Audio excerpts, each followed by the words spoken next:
Hey everybody, this is Mars. I'm back. Still a little sick, but I'm on the mend.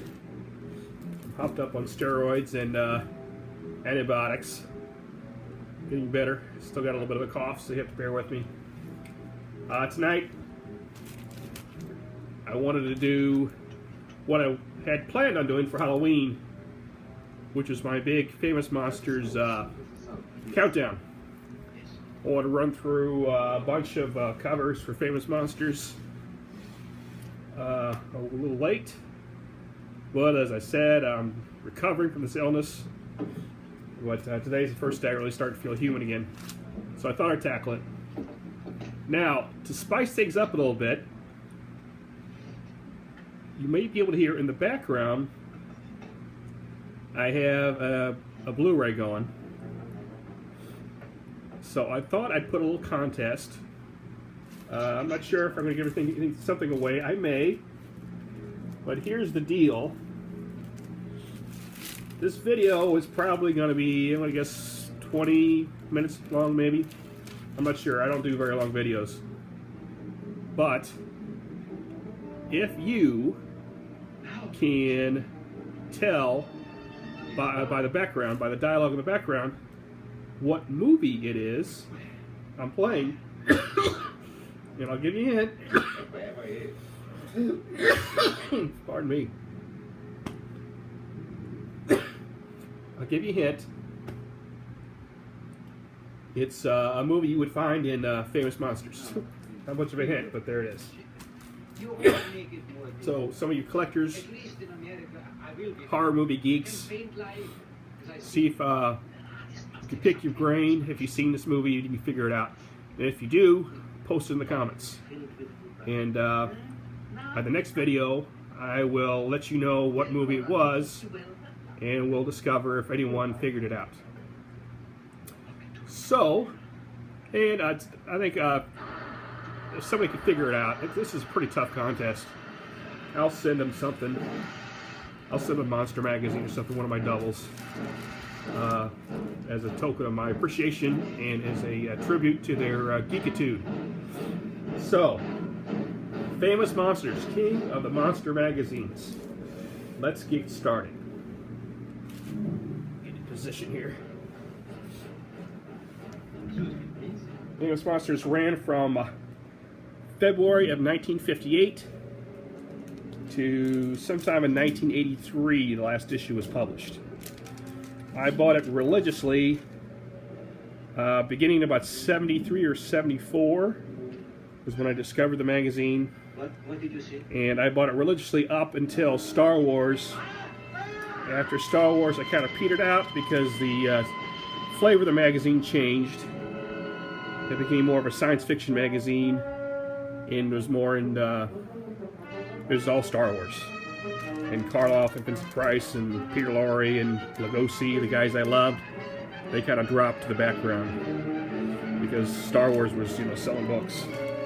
So that's kind of where my enthusiasm wanes. As a result, although it ran 181 issues, I believe, in its original run, I'm only really interested in about the first 140 issues. That's about all I really care. So the last 35, 40 issues, I have a couple of them, but I'm not that interested in them. And I'm not, like, as far as I'm concerned, a complete collection of Famous Monsters runs up to about 136. That's when it was truly Famous Monsters. So, enough of that. Here's issue 1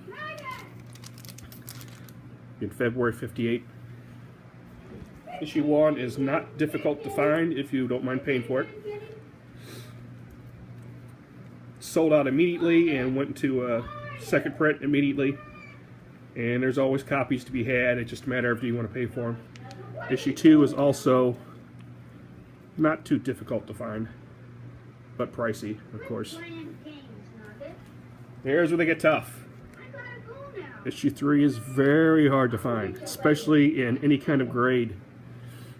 These early issues of Famous Monsters, especially the first, oh gosh, the first 18 to 20 have notoriously weak spines.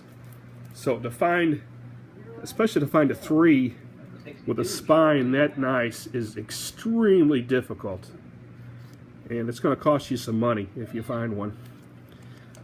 The first 6 are generally considered the toughest. Here's a number 4. This is another one very tough to find in any kind of decent grade. You see there's some chipping on that spine. That's a tough book to find. And I have 2 copies of number 4.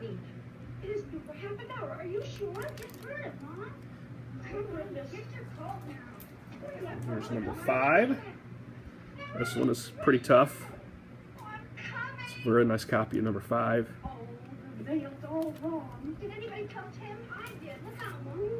And the last of the really tough ones is issue 6. And these are the first 6 are the toughest issues to find. Let's start with the stack. This is issue 7. This is dated June of 1960. Zachary cover, John Zachary. We just lost him, just passed away last week.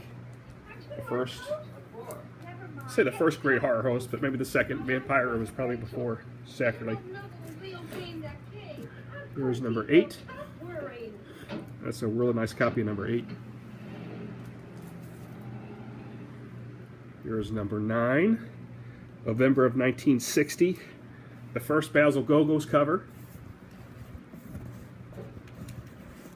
And this started a new chapter of the magazine where the covers got terrific. Basil Gogos became the primary cover artist starting with issue 9. And the covers became beautiful. Here we have issue 10. Another Gogos cover. Number 11 from April of 1961. Another Basil Gogos. The second copy of number 11. There's number 12. This is a mid-grade copy. If you see this in high grade, this cover just pops. If you get a real yellow cover, that Oliver Reed werewolf will just pop off that cover. It'll grab you by the throat. This is not one of the butter covers. This is issue 13. This is like the first 100-page issue.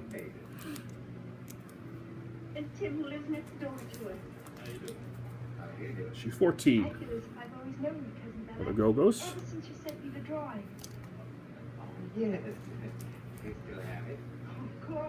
15, the second Zachary cover. Basil Gogos again. Second cover to Fisher. Zachary, who was a horror host in New York and Philadelphia.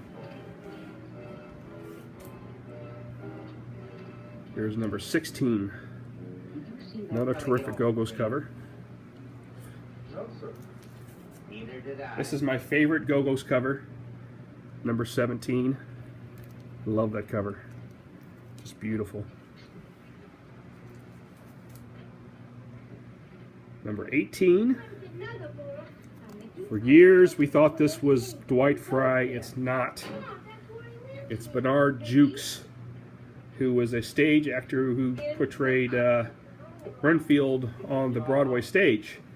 And as I understand it, he petitioned for the role in the film, but was Dwight Fry won the role, of course.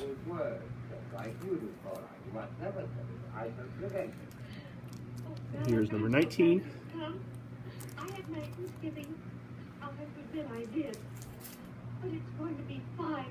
I believe this is 20. You see the movies that were in release. I mean, all these great AIP Poe films, Roger Corman Poe films, were in current release at the time, so it must have been an exciting time to buy the magazine. These films were in the theaters. These movies I grew up on TV, with on TV. I'll see you later. This is issue 20 or 21. I don't have a number on it, and I don't remember. I get mixed up right in here. This is my favorite issue of Famous Monsters. Night. This is the Great Bride of Frankenstein film book. Now the story, this issue, and the next 1, 2, 3, 4 or 5, the magazine really gets scholarly almost. It becomes a serious film magazine. The earlier issues are more for kids, aimed more at kids, but suddenly with, well, really with this issue here, the page count goes up, and the tone of the magazine changes a little bit. It's a little more sophisticated. And the story I heard was that Jim Warren was out of the office on vacation in Europe or something. Anyway, these issues were just put together and completely run by Forrest J. Ackerman, the editor. And he produced the magazine he wanted, as opposed to the magazine that Jim Warren knew would make money. So these next few issues are, in my opinion, the finest monster magazines ever produced. They are very literate and packed with information. It's a great Bela Lugosi issue. This next issue, I believe this is 24, was supposedly Foy Ackerman's favorite issue. Werewolf of London issue, film book. And there's a pictorial of the Acker house, the Acker mansion, which I never got to visit, with Foy's incredible collection. There's another great issue, 25, King Kong. This is a great issue. Kong is one of in my top 3 or 4 favorite films of all time, so I love this issue. Next issue, 25. 26, this is one of the more desirable issues. If you find this at a con, this one's always a little pricier than the issues around it. It was the Outer Limits cover. Again, like I said, another great issue. Some more room.